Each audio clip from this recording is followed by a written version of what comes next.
Stop worshiping her. Build your temple. What if the reason you keep failing with women isn't because you're too soft, too nice, or too weak, but because you never understood what she is?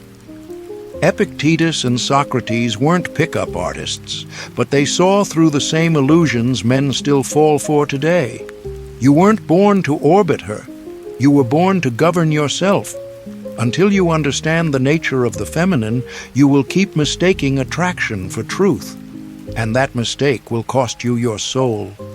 So, before you get comfortable, take a moment to like the video and subscribe, but only if you genuinely enjoy what I do here.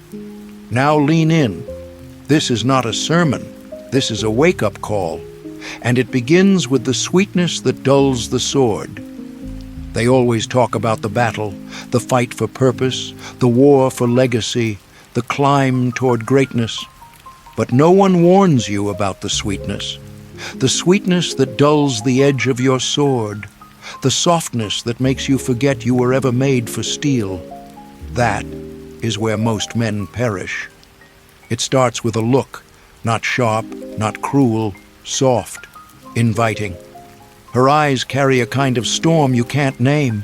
It's not chaos, it's not evil, it's design. And before your reason sharpens, before your gut can growl, you're already halfway in, disarmed, like a lion who lays down not because he's beaten, but because he wants to be touched. And brother, let me tell you, this isn't poetry, this is architecture, ancient, precise, adaptive. Her beauty isn't an accident, her allure isn't random. It's nature with centuries of experience reducing kingdoms to embers, not with war, but with wonder. You want to call it love. You want to say it's destiny. But Epictetus, that rag-wrapped stoic who owned nothing and yet walked freer than kings, he would have spat the wine out of his mouth if he heard you call that kind of surrender noble. He would have looked you in the eye and said, "You've confused appetite for alignment, and in doing so, you've sold your command for comfort." Let me be clear, she is not the trap. Your untrained instinct is. The modern man has become a worshiper of what he doesn't understand, and worse, of what he refuses to. He praises softness. He kneels for affection. And all the while, he forgets the oldest truth. Anything that enchants without clarity devours without mercy. Socrates said the unexamined life is not worth living. But what of the unexamined desire? That's where the real rot begins. That's where men trade legacy for a glance, purpose for perfume, truth for temporary relief. You ever seen a man abandon his calling to chase a woman who doesn't even respect his rhythm? Of course you have. They're everywhere now, wearing suits, quoting stoicism, but living on their knees, not out of reverence, but out of hunger. You think that's rare? Number. That's the default setting of a man raised to see approval as oxygen. The danger is not that she's powerful. The danger is that you don't know what her power is for. She is layered, fluid, emotional, tactical. And none of that is evil. But it is complex. And if you walk into it like a lamb, smiling, needy, eager, then when she tests your frame, you'll fold like paper in the rain. Not because she meant to break you, but because nature has no patience for weak structures. And you? You were never taught to build one. Socrates didn't fear women. He feared confusion. The kind of confusion that comes when a man sees beauty and thinks it equals virtue, when he hears affection and thinks it means loyalty, when he feels desired and thinks he's been seen. He hasn't. He's been scanned. And when he fails to meet the fantasy, the silence comes. The testing starts. And the boy in him, the boy who was never taught to rule his own kingdom, panics. He adjusts. He bends. He performs. And he dies a little with every step. You've seen him. He's the man who only glows when she smiles, The man who becomes whoever she needs, and then wonders why she can't respect him. The man who thought being nice was enough to earn a throne in her heart, never realizing that no queen bows to a jester. Now listen close. I'm not here to teach you to dominate her. That's a fool's game. She is not an enemy to conquer. She is a force to understand. And you cannot understand a force by begging it to love you. You understand it by becoming what it responds to: presence, clarity, self-command. She is smoke, but not to deceive, to adapt, to move. And if you chase smoke, you'll choke. But if you become fire, contained, directed, owned, then smoke stops being confusing. It becomes predictable. That's why Epictetus taught mastery of the inner life above all, because a man who has not mastered himself will be mastered by his cravings, especially the ones wearing perfume. That's why Socrates smiled when they condemned him. He wasn't afraid to die. He had already killed the thing that most men keep alive, the illusion that love will save them. It won't. It can't. Because love isn't a raft. It's a storm. And if you haven't built your ship, don't blame the waves when you drown. So before you chase her gaze, check your spine. Before you offer her your devotion, ask yourself if your soul is steady. And before you fall in love, make damn sure you've met yourself first. Because if you haven't, you're not falling in love. You're falling into something far older, far darker, and far more costly. A test. One that few men pass. But those who do, they don't just win her, they withstand her. And that, my brother, is the difference between being chosen and being changed. They told you she would complete you, that love would heal you, that if you just found the right woman, she'd fix the ache inside, the hollowness, the uncertainty, the gnawing doubt. They lied, not because they wanted to deceive you, but because they themselves never met the truth. Epictetus once said, "Only the educated are free." But let me tell you something he didn't put in a book. Most men aren't unfree because of tyrants. They're unfree because of women they cannot understand, and worse, desires they never examined. Socrates knew this. He watched men parade around Athens in togas, debating virtue and philosophy, and then kneel at the altar of female affection like orphans begging for bread. They spoke of justice in the morning and betrayed their soul by night, offering up their will for a warm gaze and the hope of being enough. He didn't scold them, he questioned them. And now I'll question you. Why do you want her? Not romantically, not sexually, existentially. Why do you need her? What part of you whispers that without her eyes on you, you vanish? You think she doesn't notice? Brother, she notices before you do.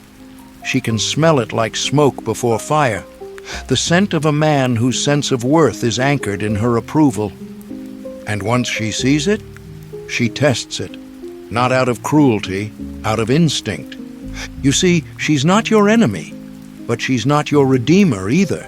She is the test, the mirror, the mystery. She's the pressure that shows you where you crack, the wind that shows you whether you have roots or just a pose. You don't drown in her because she pulls you under.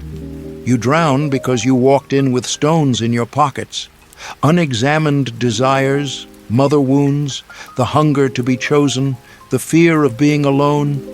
She didn't give you those. She only revealed them. Socrates warned of the tyrant soul, the man ruled by appetite, not just food or sex or pleasure. No, the appetite to be validated, the craving for applause, the hunger for affection that poisons a man's clarity, rots his discernment, and makes him a slave dressed like a suitor. That man builds kingdoms, not from purpose, but from desperation. Castles made of compliments, thrones built on texts that go unanswered. He calls it love, but it's dependency wearing cologne. Let me tell you the cold truth. She cannot save the soul you refuse to govern. She cannot love the man who will not stand. She cannot follow what does not lead. She cannot respect what she must constantly rescue. But here's where it gets worse. She will try. She will carry you for a time. She will encourage you, believe in you, even fight for you, until her soul begins to rot from the weight you will not lift. And then she will drop you, not suddenly, not violently, but inevitably, because you were never hers to fix.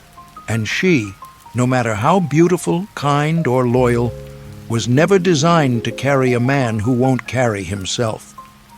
Epictetus taught that control of the self is the only true freedom, not control of women, not control of outcomes, control of reaction, of impulse, of ego. And when you master that, she can no longer manipulate you, not because she's evil, but because she's instinctual. She tests for structure, for containment, for spine, not to destroy it, but to find it. That's the difference between the man who leads and the man who follows, not dominance, but internal order. You think the tests are cruel? No, son. They are sacred. She pulls away to see if you chase. She gets emotional to see if you abandon logic. She goes silent to see if your peace depends on her words. You think these are games. They are revelations. She wants to know, can this man hold himself when I cannot hold him? Can he maintain mission under pressure? Can he return to calm without being calmed? And if the answer is no, she leaves. Or worse, she stays, but her respect dies. And once respect dies, love becomes charity, cold, reluctant, and temporary. Socrates didn't die because he was wrong. He died because he told the truth in a world built on illusion. He told men to examine their desires, especially the ones that wore a woman's face. Because until you know why you crave her, you will never know if your love is real or just the echo of your emptiness. That's why I say, she is not the battlefield. She is the signal, the terrain, the wind that lets you test your sail. But you keep trying to make her the destination, and that's why you're lost. Listen to me now. You were not born to be chosen. You were born to choose. And until you stop outsourcing your worth to her attention, you will keep building shrines to confusion and calling them love. So don't ask her to stay. Ask yourself if you've built a soul worth staying with. Because in the end, it's not about whether she loves you. It's about whether you can still stand if she doesn't. And that, my brother, is the only measure of a man Socrates ever cared about. You call it heartbreak. Epictetus would call it instruction. Socrates would call it exposure. But most men, they call it betrayal, because they still think she was supposed to save them. Let me lay it plain, son. She didn't break you. She revealed you. That's what her nature does.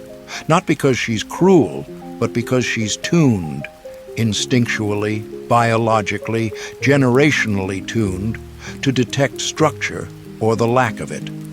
She doesn't have to think about it. It happens without permission, just like your blood pumps or your pride flinches. You fell because you brought a hollow frame into the storm and hoped love would patch the leaks. You mistook attraction for alignment. You thought her softness would shelter your weakness. But what she gave you was a mirror, and you shattered under the reflection. Understand this. Her nature is not to complete you. It's to test the parts of you that still don't know who they are. She doesn't want to mother you. She wants to measure you, not with cruelty, with instinct, like the river measures the stone, like wind tests the mountain, not to destroy, but to reveal. You think she left because you were too vulnerable? Number. She left because you confused vulnerability with emotional submission. You thought sharing your chaos was intimacy. You forgot to offer her something anchored. She cannot love a man who spills. She loves a man who contains, not represses. but masters. Socrates warned of men ruled by appetite. You think he was talking about food and sex, but no. He meant the deeper appetite, the hunger for affirmation, the craving to be wanted, to be crowned in someone else's kingdom. You call it romance. She feels it as weight, unnamed, unspoken, but heavy. She sees your need before you do. She sees the pieces of yourself that you've outsourced to her approval, and it overwhelms her. Not because she's shallow, but because that was never her burden. She was never meant to carry your fire, only to notice it. And if you don't have fire of your own, she'll warm herself for a while, then walk away, cold, silent, certain. You'll call her heartless, but she's not. She's responding to nature, yours, not hers. Epictetus said we suffer not from events, but from our judgments about them. You think her withdrawal is punishment. It's not. It's feedback. It's the universe whispering, build something stronger, become something deeper. She doesn't lie. You just don't listen. When she pulls away, you beg. When she tests, you panic. When she questions, you explain. That's not leadership. That's negotiation. And no woman respects the man she must emotionally negotiate with. You think she wants power. Maybe. But what she needs is orientation, to feel a man whose direction isn't dictated by her reactions. And when you fail to give that, she doesn't become a demon. She becomes defensive. You see her now, more critical, more emotional, more distant, and you think she's changed. But you missed the moment she shifted, the moment she realized you were following, not leading.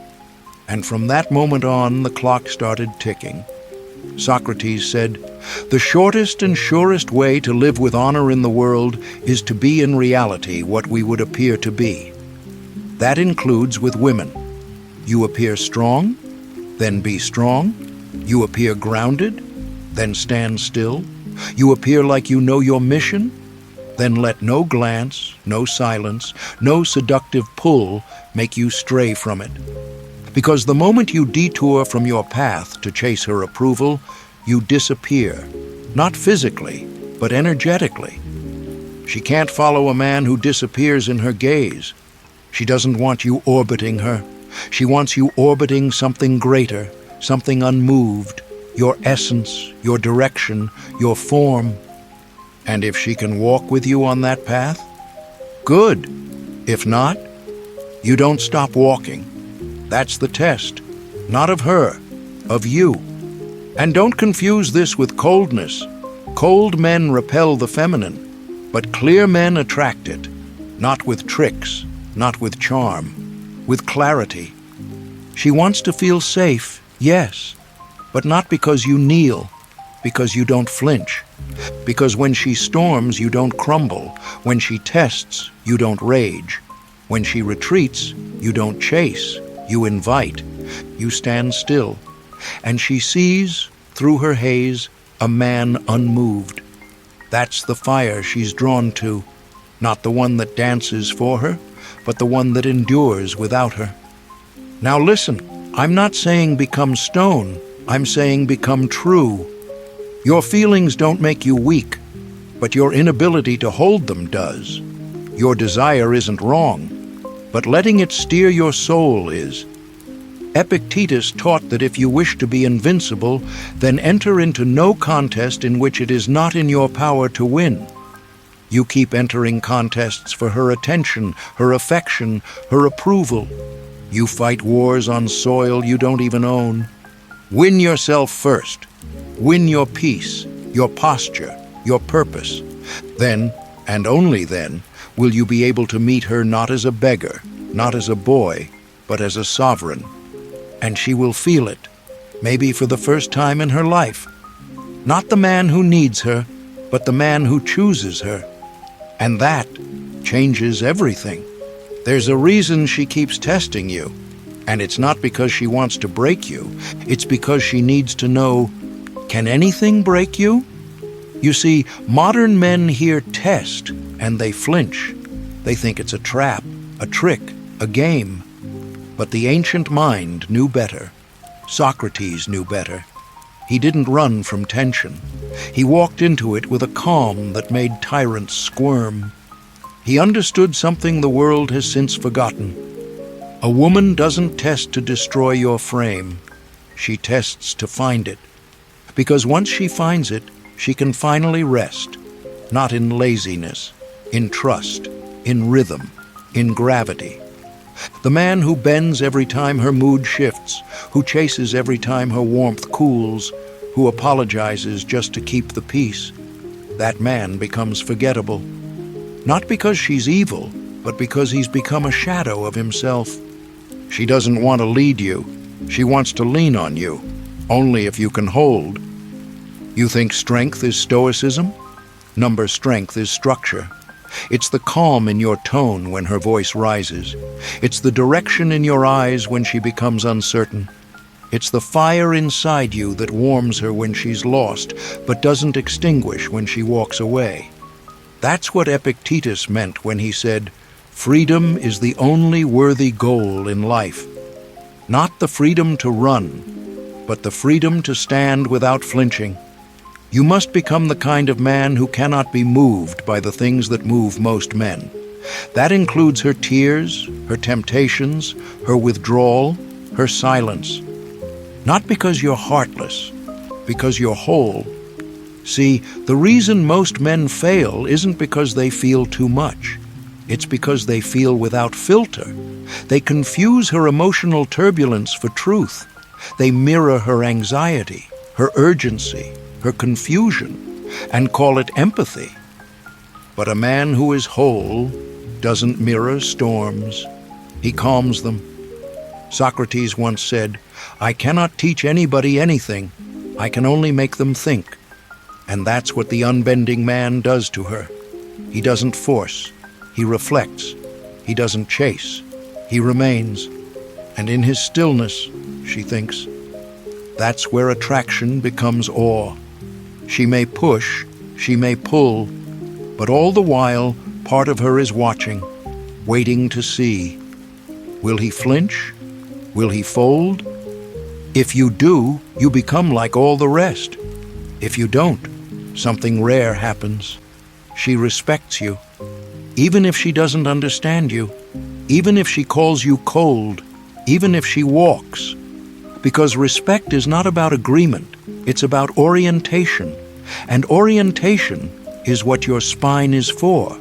Epictetus said, "It's not what happens to you, but how you react to it that matters." So, how do you react when she pulls away? Do you panic? Do you over-explain? Do you become louder, softer, smaller? Or do you remain you? You have to understand this. She is designed to mirror you. If you become uncertain, she reflects it back tenfold. If you hold steady, she calibrates to your rhythm. But you can't fake it. She feels through masks faster than most men build them. You must become real, not perfect, not unfeeling, just rooted. This is not about being emotionally shut off. It's about being emotionally anchored. When she cries, you hold space. When she rages, you listen, but you don't justify. When she questions, you answer, but not to defend, to define. This is leadership, not loud, not demanding, just immovable. And the irony? That's what makes her melt.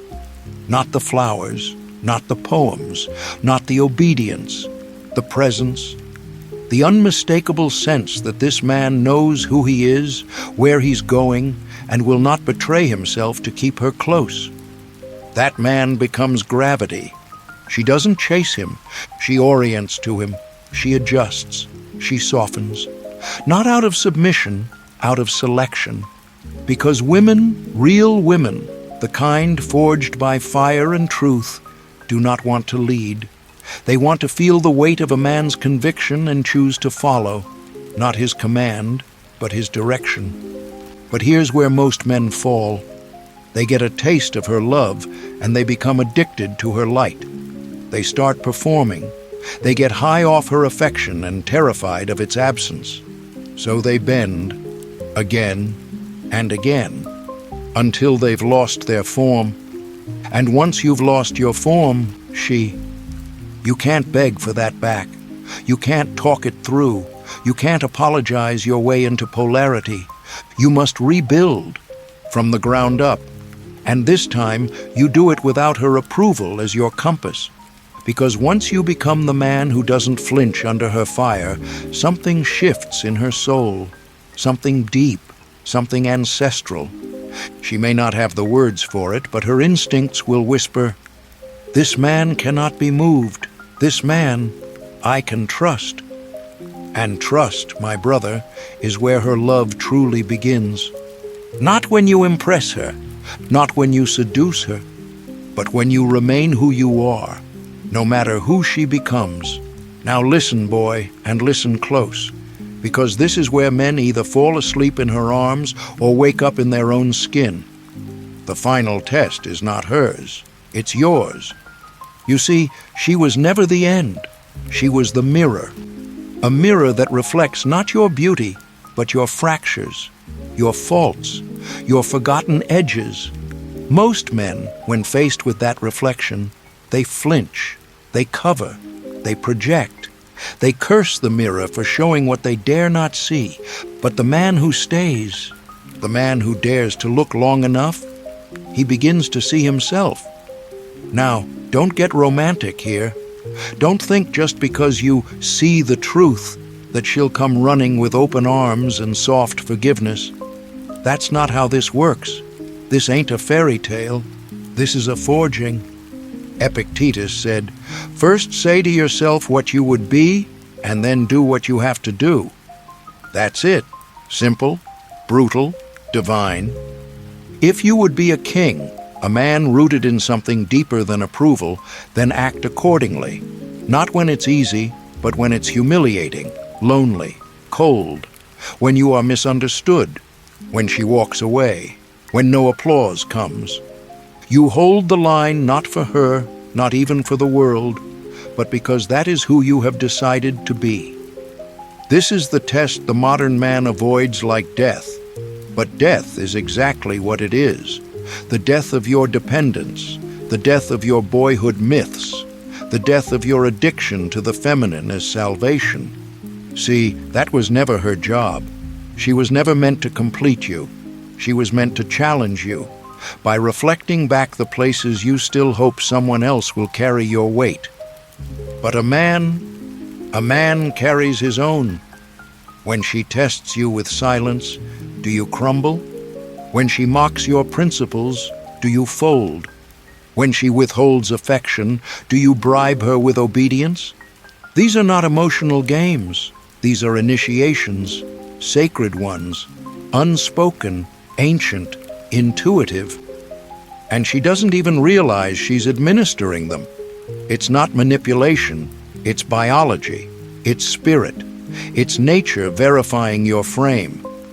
And if you fail, she doesn't hate you, she forgets you, because you became forgettable.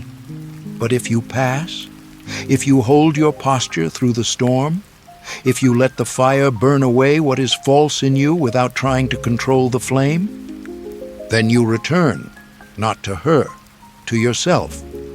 And when you do, something shifts in her, in the world, in you. Because now, when you look at her, you don't see a goddess or a curse. You see a woman, whole, wild, layered, beautiful, but no longer hypnotic, mysterious, but no longer confusing. You see her as she is, not as you wish her to be. And that is when you're finally free to love. Without performance, without panic, without possession. Because she's no longer the center of your worth. She's no longer the mirror you beg to feel seen. She's not the fire that keeps you warm. You carry your own now. And from that place, something rare happens. You don't attract women who crave control. You attract women who crave truth. Not fantasy, not submission, but rhythm. depth, reflection. She meets you there not because you chased her, but because you didn't. You stood still, and she, the real her, not the projection, chose you. Not because she needed you to complete her, but because she wanted to be beside a man who no longer needs. Now let me warn you, few men will walk this far. Most will quit halfway. They'll say the fire's too hot, the mirror's too honest, the solitude's too loud. They'll retreat into softness, into addiction, distraction, and romantic fantasies dressed up as spiritual truth. But you made it here, not by chasing love, but by refusing to be ruled by it. This is what Socrates lived. This is what Epictetus demanded. And this is what the world will never applaud, because the world profits from your surrender. But you are no longer for sale. Your values are not negotiable. Your dignity is not a line item. Your soul is not a compromise. And now, when she looks at you, whether she stays or walks, whether she understands or not, whether she calls you cold or calls you king, none of it shakes you. Because you know who you are. You've seen what you are without her, and you didn't die. You were born, so let her be woman. But you, be fire, be master, be unshakable. So here we are, brother, at the edge of the mirror. If you've walked with me this far, it means you're ready to stop blaming the feminine and start mastering the masculine. Not domination, not suppression, but sovereignty. Quiet, unwavering clarity in the storm of modern confusion. Epictetus didn't give you a script. He gave you a spine. Now it's your turn to use it. And if this message hit something deep in you, deeper than anger, deeper than longing, take a moment right now to like the video and subscribe.